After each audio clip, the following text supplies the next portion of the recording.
been able to do one of these videos. I apologize for that. It's been a lot of medical issues that all kind of piled on each other.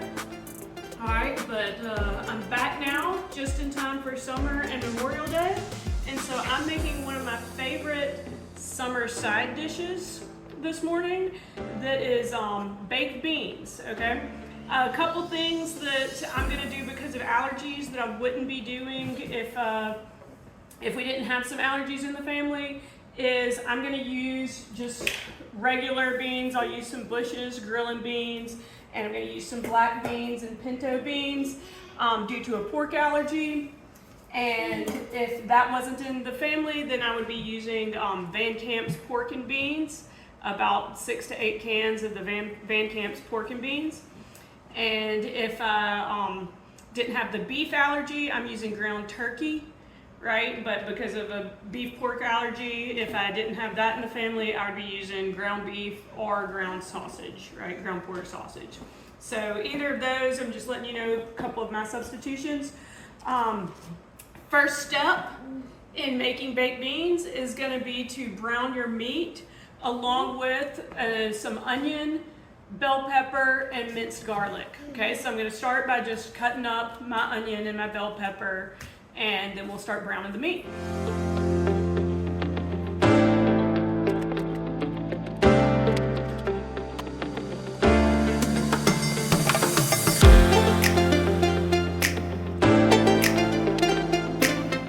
Okay, so we have the onion and the bell pepper chopped up, basically just one small onion and one green bell pepper. Next, I'm also going to use some minced garlic as I brown the meat. I'm just using regular minced garlic already done and preserved in the fridge for me, but if you wanted to use fresh garlic, absolutely nothing wrong with that. Okay, next stage is simply to brown the meat. I'm using 2 pounds of turkey sausage. Okay, again, I could use pork sausage or ground beef, whichever you prefer. Again, I'm just cooking for allergies here. So I'm gonna use 2 pounds of turkey sausage, brown the meat with some salt and pepper, and with the onions and bell pepper that we just chopped, and some minced garlic.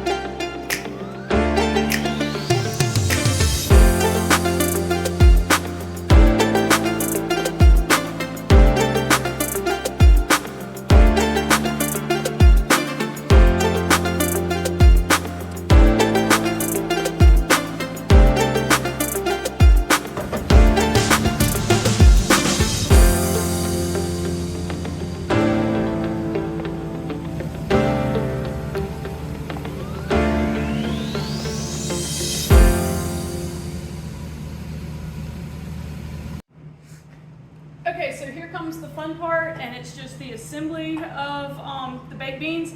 I usually use like a big aluminum roasting pan or lasagna pan or something. I apparently am out of those and didn't think to get them at the store and didn't think to check before I started this. So I'm using an old roasting pan. I promise it's clean. I just scrubbed it. It's just got a lot of grease stains on it because of what I typically use it for. But it's a clean pan and it's about the same size. And so generally I would probably use one of my cast iron brown pans, but I think most people are going to be putting them in those aluminum roaster pans, and this is going to be a closer size fit, and I think it'll just show what sort of coloring to look for and things like that a little better. So I'm going to put it in this super ugly pan, okay? It'll be okay. It can go in the oven. That's what matters, right? So we start with a good, healthy coating, especially on this pan, of Pam, okay? And then we just start putting our beans and our meat in to start with, okay?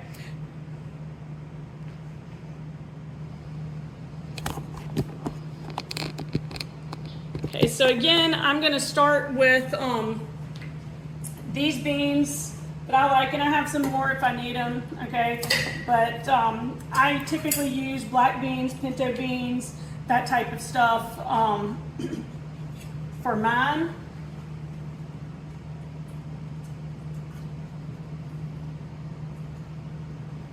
Okay, and I do try to drain them mostly. Okay, so that's what I'm doing right now. You probably can't see that. I'm trying to drain. What I'm starting with are some tricolor beans. So these are kidney beans, black beans, and pinto beans. Okay, so those are just all gonna go in there. All right, we're gonna need a lot of these. I've got some, instead of Bush's baked beans, because if you do have people with beef and pork allergies, you gotta look pretty closely at some of the baked beans type of things. A lot of them have pork in them. And so you can look for a vegetarian style, but mine doesn't have that. But it would be okay to use like canned baked beans in here.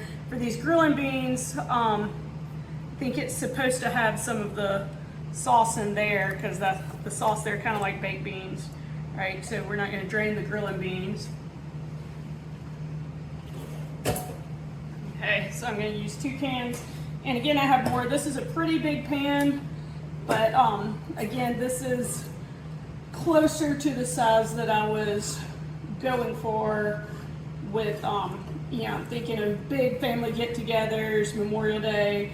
With that, if I was going to use like just a family single pan dish, I would probably use like just a regular casserole dish, but maybe a little deeper, like those lasagna trays. This might make closer to 2 lasagna trays. I don't know.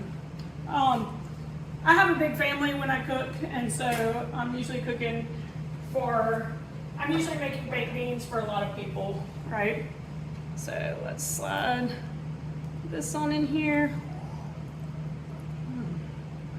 Okay, but this pan might be a little bigger. It'll be good. Okay. All right, so now we've got, let's see, 3 cans of beans and the meat. Right? Okay, so let's add some more cans of beans. I've added 2 cans of the grilling beans, 1 can of the tricolor. Okay, now I'm gonna do some black beans. Again, I'm gonna drain these. I didn't drain the grilling beans because they're kind of like baked beans. They're in a kind of sauce already, right? But I'm draining the just regular beans, which here are the black beans. I know I've got some pinto beans. I think pinto beans, I think, are the traditional baked beans.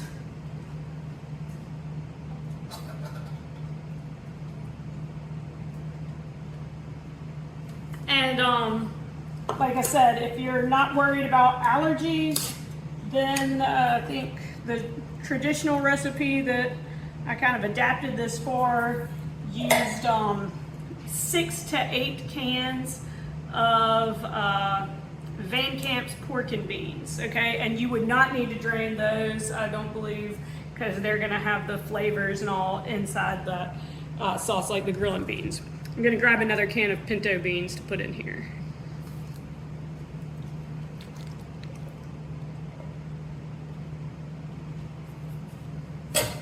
Okay, that might need another thing of beans. We'll check, but let's mix them all together right now.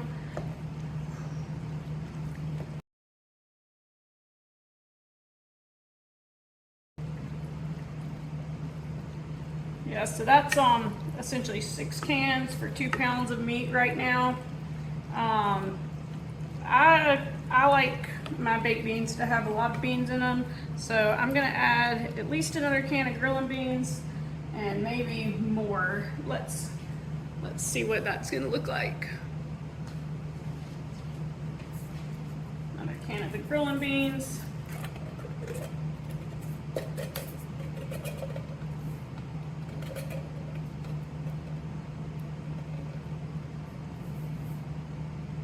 Navy beans. Okay, that's what these are, navy beans.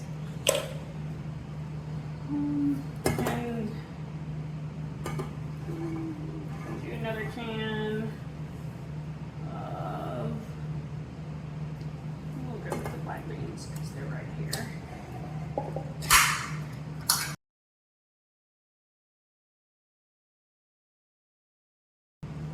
That's probably about right when it comes to beans. I've probably got room for maybe one more can.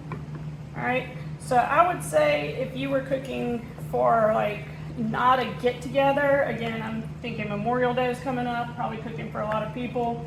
If you were cooking for not a get together and just wanted to put this in a more normal sized casserole dish or smaller dish, then I would do maybe half this recipe for just like just the family. Okay, you might still use a good bit of beans, but only 1 pound of meat and that type of stuff for just like a regular family of 3 or 4 that you're doing that. Okay, you can see that's a lot of baked beans right now. Let's see if we can get kind of zoomed in.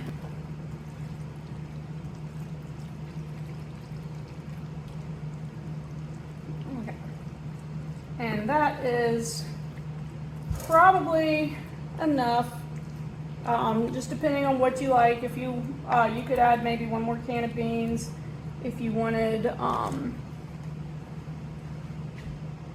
Okay, I am gonna add 1 more can of pinto beans. Again, these are drained, right? Because those are probably the closest in color that I have here to what the Van Camp's pork and beans coloring is. Okay. And so I'm gonna go ahead and do that. And the reason I'm talking about color is because the next step in our recipe is going to be the actual line, I think, says add ketchup until color is right. Okay, and now for this, since I'm not using the Van Camp's pork and beans, I'm never going to get the color exactly right, so I just add ketchup until it feels good, right? But first I'm going to add some salt and pepper because I need to not forget that.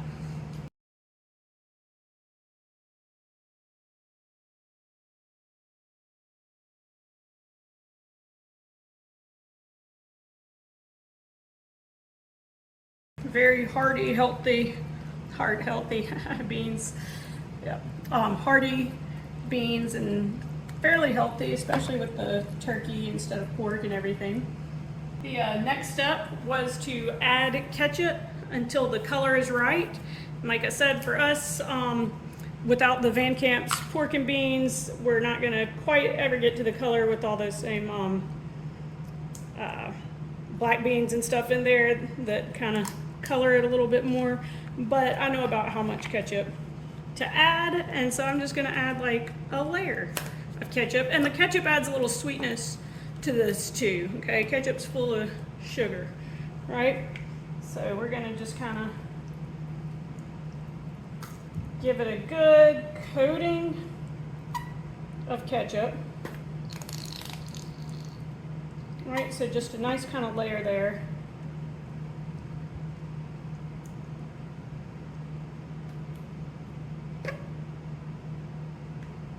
Okay, so that should be enough. Let's see what that does to the coloring.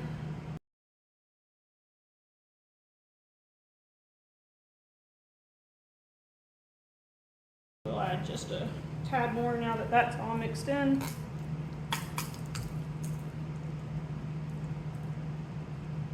Okay, and that should be good for our ketchup. So this was a brand new bottle. Can't really see, it's about like right here in our brand new bottle now. Okay, so it's about to maybe that's how much ketchup I use. So a lot of ketchup. Yeah, not a small amount of ketchup, right?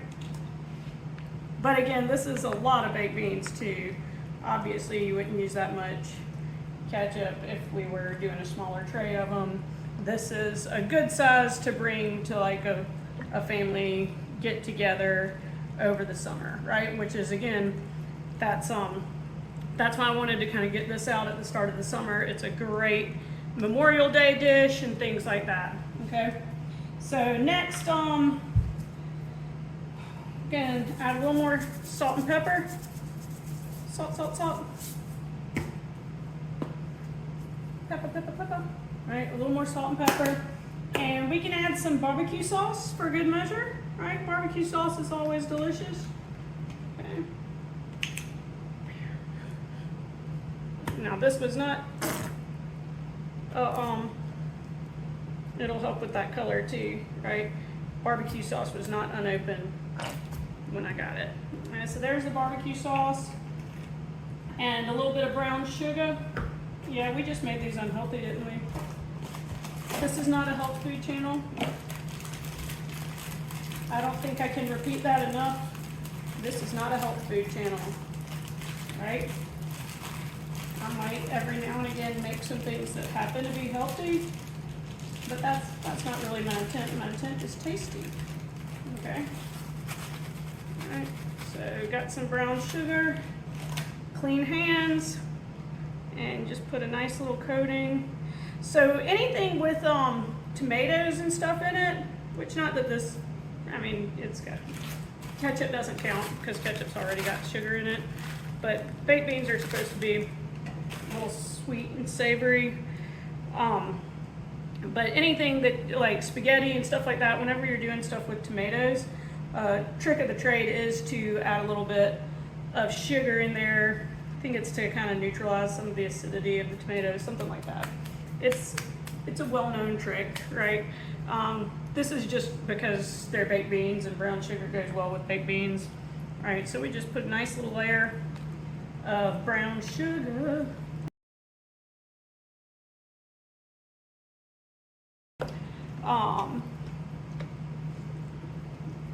I distracted myself. Brown sugar on the top of this, and see, we've filled up this tray entirely now. All right, so this is a lot of baked beans. I'm making this for 4 people. There's no way we're gonna eat all of this tomorrow, but oh well. All right, and so I think this is where the recipe says to taste it and add as needed per taste, which is always my favorite part of recipes. So I'm gonna get a fork, because we eat things with a fork here, if they can be eaten with a fork instead of a spoon. Baked beans with a spoon, it's weird. All right, so I've got a fork.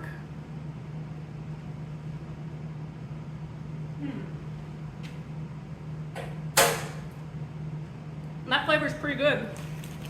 I'm actually gonna add a little bit more brown sugar.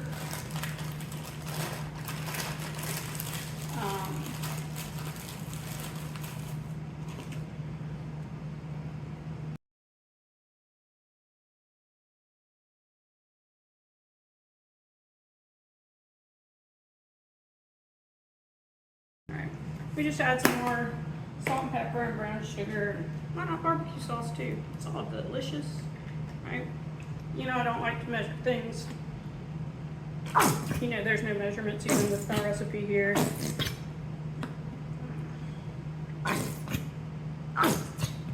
Right.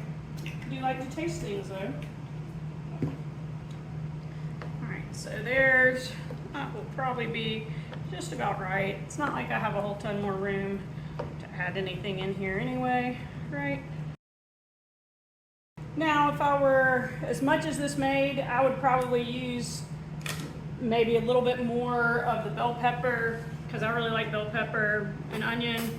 So I would probably use a little bit more of that for as much as this made, but you know, it's really a preference type of thing.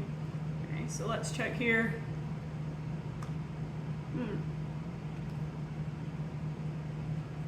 I'm pretty happy with that. And again, this is only checking for flavor. Obviously the beans have not been baked yet, and you want to bake them and serve them hot. Since I'm serving them tomorrow, I'm going to wrap them up and put them in the fridge and bake them tomorrow, and so that'll be when I get the final results for you.